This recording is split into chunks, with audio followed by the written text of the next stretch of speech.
Hey beautiful people, I'm Fara Brown and welcome back to my channel. I hope you guys are good and I hope you guys are doing well. All my days I'm smiling because I'm happy. I'm really happy.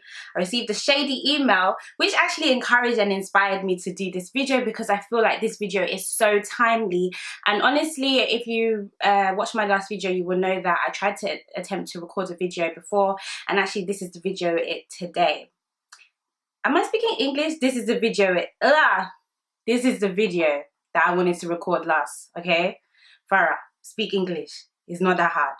Anyway, I hope you guys are good and I hope you guys are well. I want to say thank you to all my returning subscribers and my new subscribers that have joined the FB gang. Yes, you have joined the FB gang and I'm so honored that you have joined this gang. Is gang a good word to say right now? Yes, we can turn gang into a positive thing. There are positive gangs. Are there positive gangs? I think I might edit that part out. But anyway, I feel like this intro is getting a little bit too long, and I do hope that this video is not too long, and I hope I don't get emotional because I remember recording it previously before and I was hella emotional. But anyway, grab a coffee, a tea, hot chocolate, Ribena, Fanta, whatever, you know, quenches your thirst, your thirst. Take it and enjoy this video.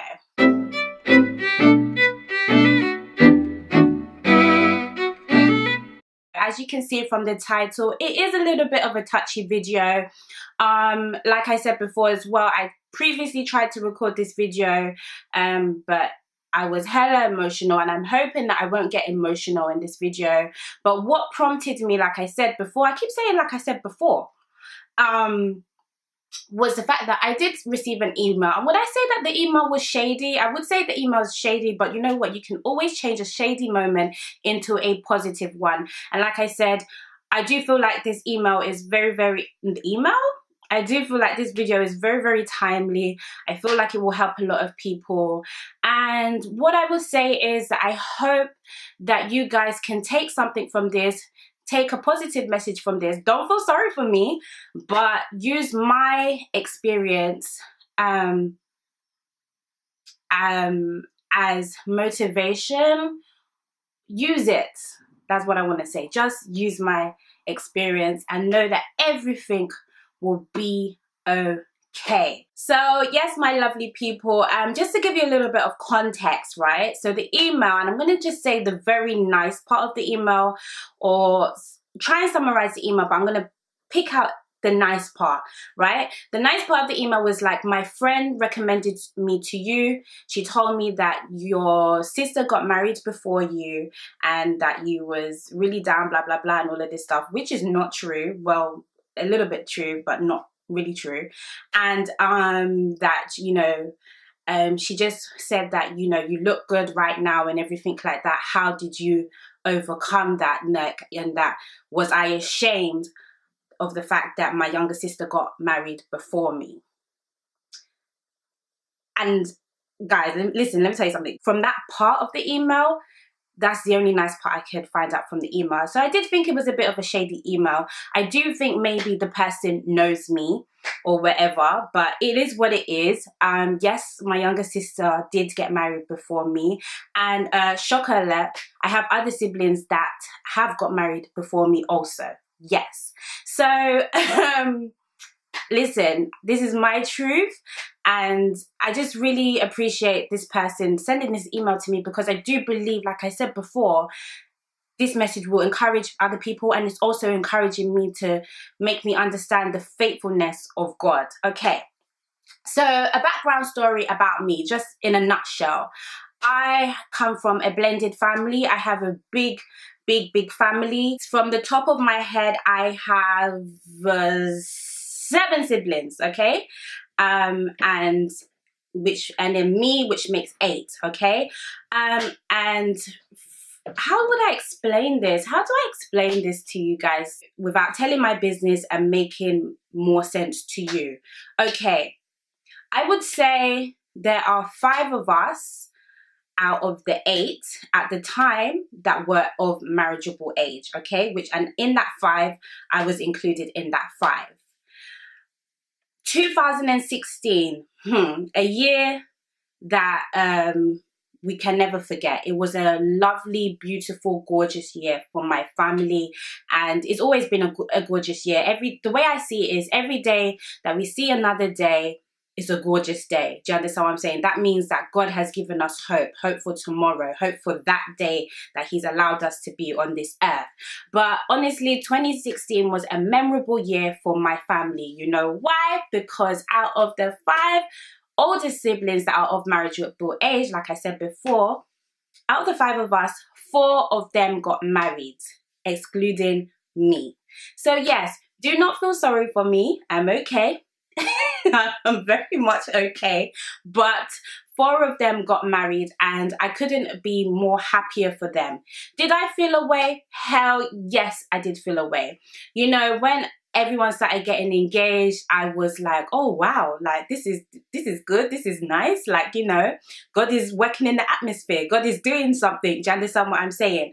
But you know, when you know, the following year they were like, oh, we're getting married, and the marriages started rolling in, and it started rolling in from February, I believe. It kicked off in February, or yeah, February or March it kicked off, okay, the first one. I was like, whoa, I was a bit taken back, like, wow, okay, this is really happening. Do you understand what I'm saying? And then when my sister's one happened, I was just like, damn, wow, this is it. Do you understand what I'm saying?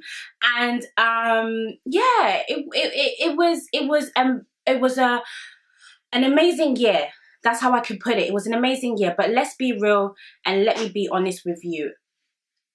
At the same time, in that year, I also felt forgotten about. Do you understand what I'm saying? Imagine all of your siblings, that everybody's rejoicing with each and every one of them. Everybody is having fun. Everybody's excited because their big day is happening. Their family is extending and everything like that. But the one person that is of marriageable age as well, nothing's happening for that person. Do you understand what I'm saying?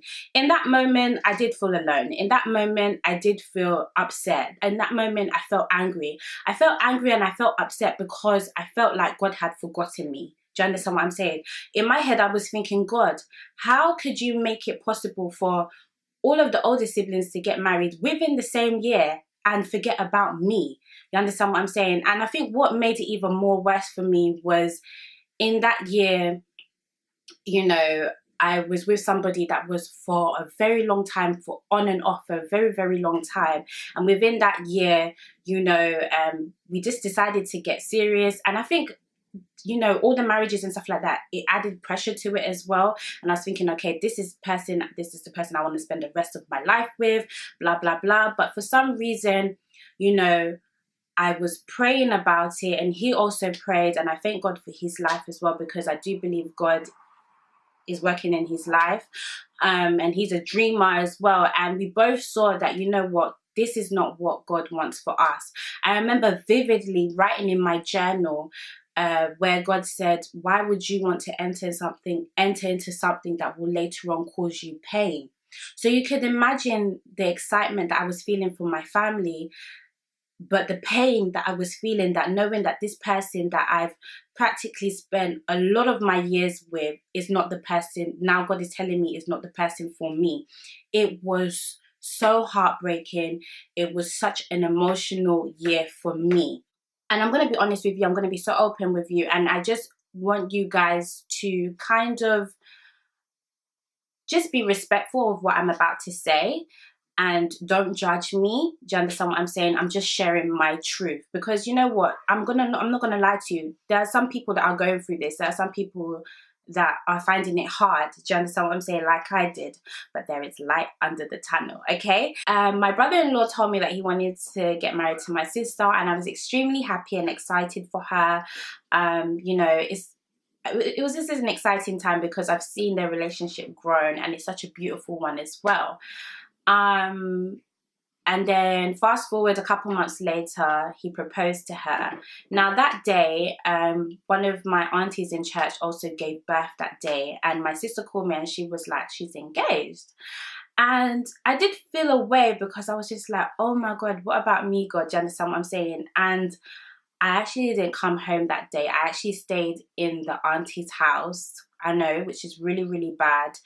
And I did that because I was dealing with things within myself, and I didn't want my sister to feel that I wasn't happy for her. You see, don't get it wrong or don't get it twisted. It wasn't that I wasn't happy for her, but I was just so consumed with what was going on with me, thinking about me, like, God, what about me? Do you understand what I'm saying? This is my baby sister, and you mean to tell me that she's getting married before me? Like, it just doesn't, in my head, it just didn't make sense, you know. The way I saw things was like, you know, you're the firstborn, you do things first, blah, blah, blah. But in life, it doesn't work like that. You see our fingers, they are not the same length. Do you understand what I'm saying? And it's just the same with us when it comes to siblings, or when it comes to your colleagues, or when it comes to the people that you're in school with or whatever, or that you went to school with. Listen, they may be like, you know, in life 10 years ahead of you. Do you understand what I'm saying? Even though you were born in the same year or whatever. But that doesn't mean that they're better than you or anything like that. It just means that everybody's timing is different. Do you understand what I'm saying? But at that time, I didn't see it that way. Do you understand what I'm saying? I was just thinking, oh my God, do you understand what I'm saying? And then, like, what are people going to say? I was so consumed about what other people were going to say, what other people were going to think. Do you understand what I'm saying?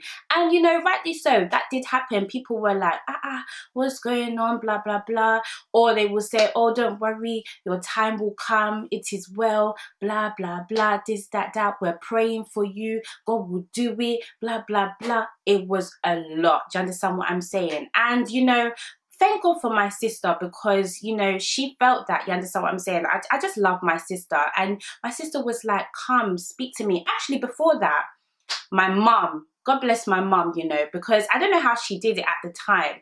Like, one child was feeling down, thinking what's going on with her, and the other child was full of excitement, full of joy. You understand what I'm saying? But, you know, I praise God for my mum. She's a praying woman, like prayer warrior, prayer warrior, prayer warrior. But yeah, I really do thank God for her, because I don't know how she did it. Do you understand what I'm saying? She really advised me and everything like that. And then my sister, my baby sister, she spoke to me and we spoke at length. Do you understand? She was like, Farah, come, what's wrong? Let's talk, blah, blah, blah. And I was so happy that, you know, it was so selfless of her to even just excuse her moment and just see to what's going on with me, which was very selfish of me to do at the time. But like I said, we are human, baby. And I remember praying to God, and God said to me, the best thing that you can do for your sister and your siblings, especially your sister, is celebrate her. You understand what I'm saying? Do your very best for your sister. And I believe by the grace of God, I did my best for my sister. To be honest, I was so overjoyed. I was so excited. I always tried to, from my own perspective, I tried to make sure that my sister has the best. You understand what I'm saying? And by doing that, by genuinely being happy for my sister, honestly, that pain that I was feeling, that pain of God telling me that that person is not for me, it started to roll away gradually, gradually, gradually, gradually, gradually. Now, fast forward a couple years on, you know, I'm not going to say that it's been easy. I'm not going to say that it's been easy, but I can say that, child, I'm in a much better place than I am now. Do you understand what I'm saying? God, you know, the thing is, yeah, like, let's not take the word of God for granted. When they say that God is Alpha and Omega, the beginning and the end, deep that and understand that. That means God knows what's going to happen from the beginning, and God knows what is going to happen from the end. Do you understand what I'm saying? Sometimes, due to pressure, due to you know, people's mainly pressure, due to our own, you know, our own insecurities, we tend to make some stupid decisions for ourselves. Do you understand what I'm saying? Thank God that God has, you know, thank God that God told me what he said. Do you understand what I'm saying? Because at the end of the day, only God knows what would have happened. Do you understand what I'm saying? At the end of the day, like, I don't know how to say this. I don't know how to say this, but I'm just grateful to God that I didn't make that mistake for myself. You know, one thing that our parents' prayer is that we should never experience the things that they had to experience in terms of the hardships. You understand what I'm saying? And especially, I was speaking to my friend the other day, especially as a firstborn. I know you're gonna be like, oh, Fara, the firstborn. If you're a firstborn, me, I'm a firstborn. Sometimes I don't even enjoy being a firstborn. If you're a firstborn, thumbs up this video. You know the struggles that you go through. You know the hardships that you go through. You understand? As a firstborn, like I don't even want to cry. It can be so emotional. I can get so emotional about this. Like, it is not easy being a firstborn. Do you understand what I'm saying? And you have to be so prayerful as a firstborn. That's what even I'm learning now. You know, and it's I actually am so upset with myself because these things, yeah, I've known them since ages ago. Like the pastors will be telling you, firstborns, pray, firstborns, you know, you have to fight. You understand what I'm saying? Because to be honest, when they were saying that, I'll just be like, yeah, I know, blah, blah, blah. It's not until I became an adult. Do you know what? As an adult, or when I became, when did my dad die? I think I was 22. I knew what it meant to be a firstborn. Do you understand what I'm saying? Everybody's looking to you for you to be making decisions. Everybody's like, you know, looking at you. Everybody's looking up to you. Oh my days. A firstborn is not easy. Also, why I say a firstborn is not easy? Because I don't know about you guys, but from my own experience as a firstborn, yeah, let me tell you something. What your mum went through, what your dad went through is looking for you also. Do you understand what I'm saying? Like, and I know some of you are going to be like, Fara, you're being over spiritual. No, from my own experience, some things that I see in my mother's life, or my father's life as well, I can see some of the traces, blah, blah, blah. The things that I don't want, the things that they've experienced that I don't want, trying to come in my life. And I'm like, no, not here, not today, Satan. Do you understand what I'm saying? So for me, I'm just thankful to God that God gave me the grace to listen to what God had said to me. Do you understand? Through writing in my journal. I'm grateful to God for praying mothers. Do you understand what I'm saying? Mothers that are making positive changes in their life so that they say, okay, you know what? This generational curse, it will not go through my children. It will not go through my children's children. If you're African, you know. You understand what I'm saying? And I'm sure if you're Caribbean or whatever, you know, generational curses are real. You understand what I'm saying? And I'm just grateful because I keep saying, you see, my life cannot be like my mum's. It cannot be like my dad's. I love them. Oh, I love them so much. You understand? But you see the struggles that they went through in their own time. I don't want that. I don't want it. I don't want it. Yeah? So guys, like, listen, it's real out here. Do you understand what I'm saying? So as a firstborn, you have to be prayerful. You know, there's so many attacks left, right, and center.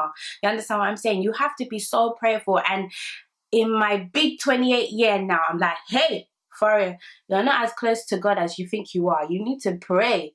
You need to pray. Seriously, you have to pray. Do you know what I mean? And you have to pray for your future. You have to pray for your children's children. Let me tell you something. And I know for yourself, take a look at your life. You understand what I'm saying? There's some things that you've been through. There's some things that I've been through that I say, God, for where my child will never go through that by the grace of God. I don't want my child to go through that. So now it's the time for you to stand in the gap for yourself. It's a time to stand in the gap for your future. Because you know what? Unfortunately, for some of us, you know, our parents have not stood in the gap for us. You understand what I'm saying? Because maybe they don't know God or whatever. But we that know God and everything like that, let's stand in the gap for ourselves. You understand what I'm saying? And stand in the gap for our future and take authority. Do you understand what I'm saying? Of course, our parents are blessed. They are so blessed, but they have their own struggles as well. Their parents as well, they had their own struggles as well. Do you understand what I'm saying? So thank God for knowing Christ. Thank God for knowing Jesus. They say that Jesus, there's no name greater than the name of Jesus. Do you understand what I'm saying? So when you call upon that name, God is going to help you. But what I'm trying to say is, you know what? Also, pray for yourself, stand in the gap as well. If you're not a firstborn, this video is, and I don't want you to feel like this video is just strictly for firstborns. It's not. Do you understand what I'm saying? It can happen to anybody. But if there's somebody that you love, or mainly somebody that is younger than you, or a younger sibling or a younger cousin, celebrate them. Do you understand what I'm saying? Like, treat people the way that you want to be treated. Do you understand what I'm saying? So the way I see it is like, okay, y'all four left me in 2016 to go and do your thing. Okay, on my day, it will only be me in that year. We will do it together. You understand? And you guys, you will celebrate me. Do you understand what I mean? So yeah, man. I hope this. No, this message does make sense. I'm not going to say I hope it makes sense. But yeah, guys, I love you so much. Honestly, I'm rooting for all of you guys as well. And I'm rooting for myself, honestly. I'm really, really rooting for myself. But let me tell you something. It gets easier. It gets better. And by the grace of God, we're all going to testify together. Yes, we are. Very, very soon. Like, very, very, very, very soon. You won't expect it. Very soon. So, guys, I love you guys for watching. Make sure you're subscribed. Comment down below. And I will see you in my next video. Alright. Bye.